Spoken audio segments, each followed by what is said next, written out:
आप देख रहे हैं यंग बाइट्स, मैं हूं आपके साथ पूजा ठाकुर। आपको बता दें कि कैंसर एक ऐसी बीमारी जिसका इलाज अगर समय पर नहीं हुआ तो वो जानलेवा होता है। लेकिन आपको बता दें कि गांधीनगर हॉस्पिटल में इस समय हम मौजूद हैं और हमारे साथ डॉक्टर रोहित लाहौरी है, जिन्होंने लगातार इस पर काफ़ी काम किया है। और कैंसर पेन की बात की जाए तो उसको लेकर कई सारे ड्रग्स जो है हम लेते थे, कई सारे ट्रीटमेंट्स जो है हम लेते थे, लेकिन इतना इमीडिएट इफेक्ट नहीं होता था। लेकिन जम्मू कश्मीर में पहली बार इस हॉस्पिटल में इस तरह का प्रोसीजर किया गया है जिसमें 70% जो है पेन रिलीफ जो है वो कैंसर से मिली है। तो किस तरह का ये प्रोसीजर है, इनसे जानते हैं। सबसे पहले हमारे साथ डॉक्टर रोहित लाहौरी है। सबसे पहले आपका बहुत बहुत स्वागत है सर। इस पर आपकी रिसर्चेस भी रहती है और इसके साथ साथ इस पर काफ़ी काम जो है आपने किया हुआ है। तो हर बारी जब भी काम करते हैं तो सक्सेस आपको ज़रूर मिलती है, लेकिन ये जम्मू कश्मीर में पहली बार ऐसा हुआ जिस ट्रीटमेंट के लिए लोग बाहरी राज्यों में जाते हैं और वही जो यहाँ पर मिल रहा है और इमीडिएट इफेक्ट जो है इसमें मिल रहा है। तो ये प्रोसीजर किस तरह का है और क्या कुछ कहेंगे? देखिए पूजा जी, बहुत सारे पेशेंट्स जो हमारे पास आते हैं पर्टिकुलरली पैलिएटिव केयर में और कैंसर पेन मैनेजमेंट में, जिनकी मतलब पेन की समस्या होती है या पैलिएटिव केयर की समस्या, तो उनमें सबसे बड़ा जो मेन जो कारण होता है कि भाई एगनी का मेन जो कारण होता है वो हमेशा पेन होती है। और पेन के लिए बहुत सारे मेडिसिन हैं। एक WHO वर्ल्ड हेल्थ ऑर्गेनाइजेशन ने प्रॉपर्ली एक लैडर सिस्टम बनाया हुआ कि कब कब कितनी कितनी पेन होगी तो कितना कितना आप उसको दवाइयों को देते रहेंगे। अभी हाल ही में हमारे पास बहुत सारे पेशेंट्स ऐसे आए हैं कि जिन लोगों को पेन की कंट्रोल उसके बावजूद भी नहीं हो पाई। तो वो पेन की जो कंट्रोल नहीं हो पा रही थी, तो हमने एक ऐसे पेशेंट आए थे हमारे पास अभी हाल ही में, तो जिसकी पेन की कंट्रोल नहीं हो पा रही थी, तो हम लोगों ने एक इंटरथीकल इम्प्लांटेशन के बारे में सोचा। ये सुविधा आज से पहले यहाँ पे नहीं थी, JNK में नहीं थी। और ये सुविधा यूजुअली बाहर ही जो कॉर्पोरेट वर्ल्ड के हॉस्पिटल्स होते हैं उनमें या इवन प्रीमियर हॉस्पिटल जैसे एम्स वगैरह वहाँ पे होते थे। तो हमने सोचा कि नहीं, अगर पेशेंट को सुविधा दी जाए, उसको इनटॉलरेबिलिटी भी हो रही थी, जो हम दवाइयाँ दे रहे थे वो टॉलरेट भी नहीं हो पा रहे थे, तो हमने एक इंटरथीकल इम्प्लांटेशन के बारे में सोचा। और इंटरथीकल इम्प्लांटेशन जो किया हमने, बहुत सक्सेसफुल रहा हमारा। फर्स्ट ट्रायल था हमारा एंड बहुत अच्छा, it really worked well. Patient की 70% पेन जो है इस समय ख़त्म हो चुकी है। और इस जो ये ड्रग डिलीवरी सिस्टम होता है, ये ड्रग डिलीवरी सिस्टम में हम PCA कहते हैं, पेशेंट कंट्रोल एनाल्जेसिया। मतलब हमने उसके हाथ में ही चाबी दी हुई है, वो अपने आप को खुद ही मॉडुलेट करता है। जब उसको पेन लगता है कि मेरी बढ़ी हुई है तो वो अपने आप उसको मॉडुलेट कर देता है, और जैसे पेन लगता है कम हुई है तो उसको मॉडुलेट कर देता है। तो ये जो हमने फर्स्ट टाइम इस टाइप का आयाम किया, तो ये एक गेम चेंजर है अपने में और हमारे JNK के लिए भी। जी, कितना लंबा प्रोसेस ये रहता है और कब तक रिलीफ जो है परमानेंटली मिलता है उसके लिए? देखिए, सबसे इम्पॉर्टेंट चीज़ जो है कि परमानेंटली इलाज तो पेन का इसी जो बहुत सारे मेडिसिन हैं, पर ये यहाँ पे जो प्रॉब्लम आई थी, यहाँ पे ये आई थी कि पेन का कारण सिर्फ कैंसर, और कैंसर जो था वो रीढ़ की हड्डियों में फैल चुका था। तो ये एक, हम उसको कह सकते हैं कि डिसेमिनेटेड डिजीज़ थी, मतलब फैल चुकी थी और टर्मिनल स्टेज पे थी। सबसे इम्पॉर्टेंट जो चीज़ है वो है क्वालिटी ऑफ डेथ और क्वालिटी ऑफ लाइफ। यही दो ही चीज़ें इंपॉर्टेंट है, जीने की क्वालिटी और मरने की क्वालिटी। और क्वालिटी ऑफ डेथ जो है, ये एक फंडामेंटल राइट है एक इंसान का कि मेरी क्वालिटी ऑफ डेथ अच्छी होनी चाहिए, मैं तड़प के नहीं मरना चाहिए। तो हम लोगों ने उस पर काम कर रहे हैं, हम लोग उस पर भी काम कर रहे हैं, क्वालिटी ऑफ लाइफ पे भी काम कर रहे हैं। तो इस पेशेंट को अगर हम, क्योंकि अगर इसकी लाइफ एक्सपेक्टेंसी 1 साल की भी है, 6 महीने की भी है, और अगर हम उसे क्वालिटी दे सकें लाइफ की भी और डेथ की भी, तो हम समझ सकते हैं कि हमारी कामयाबी। बड़ी बार ऐसा होता है कि जो पेशेंट्स होते हैं वो पहले बड़ी सारी जगहों पर जाते हैं और ट्रीटमेंट लेते हैं और काफ़ी देरी के बाद जो है यहाँ पर पहुँचते हैं। उनके लिए क्या कुछ यहाँ पर जो है सुविधा उनको दी जा रही है?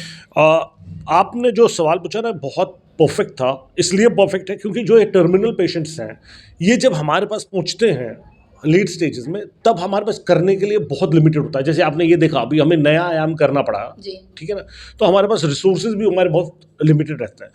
अगर इस टाइप के पेशेंट्स डायग्नोसिस होने पे ही हमारे पास आए, क्योंकि डायग्नोसिस के टाइम में भी पेन एक बहुत इंपॉर्टेंट चीज़ रहती है, तो सिम्टम है, तो अब पेन सिम्टम ही नहीं है, पेन इटसेल्फ एक डिजीज़ हो गई होती है। तो हमें उस समय काफ़ी दिक्कत होती है इसको कंट्रोल करने में।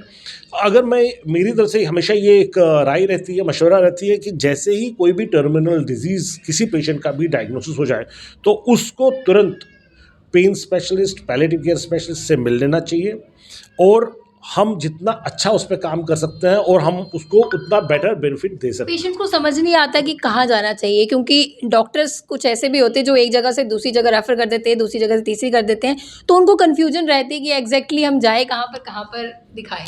आ, जब पैलेटिव केयर की बात करें हम, तो ये एक टीम वर्क है, जब फंडामेंटली ये टीम वर्क है। तो ये मैं आगे ये कहूँगा कि मैं पैलेटिव केयर के लिए सिर्फ मैं ही काम कर रहा हूँ और बाकी काम, देखिए पैलेटिव केयर में पेशेंट जो है टर्मिनल स्टेज में है, इसमें फिजियोथेरेपिस्ट का भी काम है, इसमें काउंसलर का भी काम है, काउंसलिंग का काम भी है इसमें, ठीक है ना।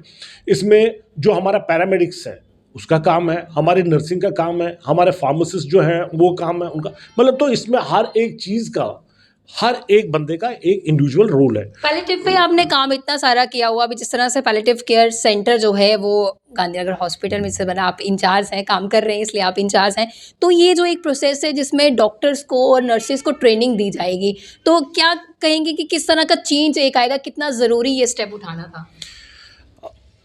मुझे आपके माध्यम से कह दूं कि मुझे याद है 2018 में पैलेटिव केयर का कॉन्सेप्ट मुझे भी नहीं था।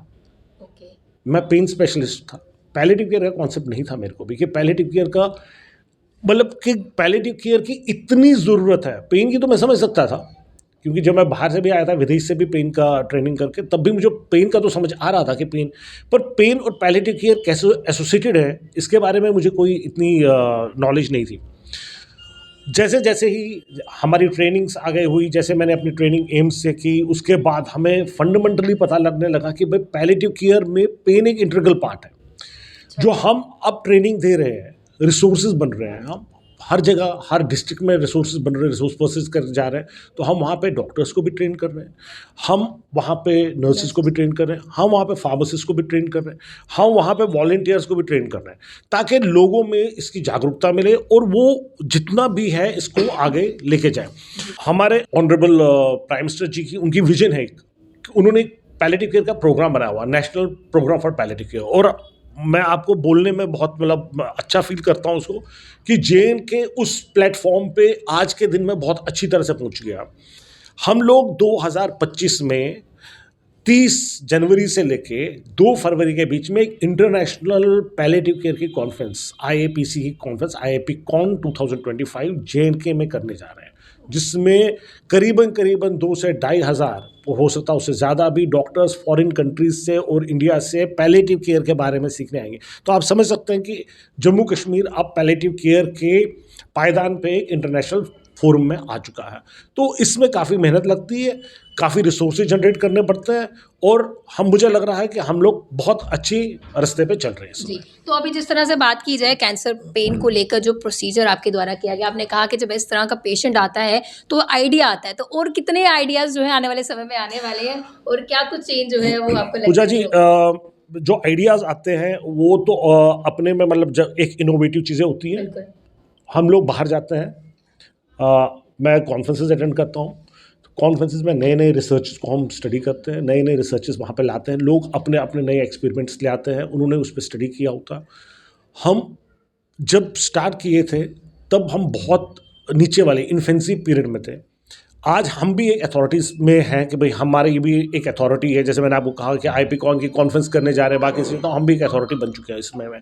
तो मैं ये समझता हूँ कि जितना हम लोग बाकी लोगों के साथ इंटरेक्ट करेंगे, उतना जितना हम बाकी लोगों के साथ इंटरेक्ट करेंगे, बाकी के रिसोर्स जो बाहर से हैं उनसे सीखते रहेंगे, तो हम डेफिनेटली नई चीज़ें डिलीवर करते रहेंगे लोग। तो आखिर में पेशेंट्स या जितने भी लोग हैं उनके लिए क्या एक अवेयरनेस मैसेज आपकी तरफ से रहने वाला है? कभी भी अपने सेहत के साथ खिलवाड़ मत कीजिए, never take your health lightly, अपने हेल्थ को कभी भी लाइटली मत लीजिए। आपका जो शरीर है ये संकेत देते रहता है, टाइम टू टाइम आपको संकेत देते रहता है कि मैं ठीक नहीं हूँ। आप कभी देखिए, कभी भी आप कमज़ोर फील करते हैं, कभी आपको लगता है कि मेरी थकावट है, कभी आपको, तो उन संकेतों को, उन चेतनाओं को, उनको आप नज़रअंदाज मत कीजिए। जब भी कभी इस टाइप का कुछ होगा तो मैं हमेशा ये कहूँगा कि आप नज़दीकी डॉक्टर साहब से मिलिए और अपने सेहत का प्रॉपर्ली ख्याल रखिए। सके। जी, बहुत-बहुत धन्यवाद हमारे साथ Thank you. जुड़ने के लिए। तो यही एक चीज़ है जो हम सबको पता है, लेकिन हम लैग कर जाते हैं कि अपनी हेल्थ को जो हम लाइटली लेते हैं। और उन्होंने बहुत अच्छा कहा कि बॉडी जो है हमें वो कहीं न कहीं साइन्स देती रहती है कि आपके साथ ये प्रॉब्लम हो रही है, और जब हम उस साइन को नेग्लेक्ट कर लेते हैं तो वो प्रॉब्लम जो है वो ज़्यादा बढ़ जाती है। तो इसलिए इन्होंने ये जो मैसेज दिया है, उम्मीद करती हूँ कि आप खुद पर ज़रूर इसे अप्लाई करेंगे। अगले अपडेट लेकर फिर मैं हाज़िर होंगी, तब तक के लिए आप देखते रहिए यंग बाइट्स। वीडियो जर्नलिस्ट अमन शर्मा के साथ मैं पूजा ठाकुर, यंग बाइट्स जम्मू।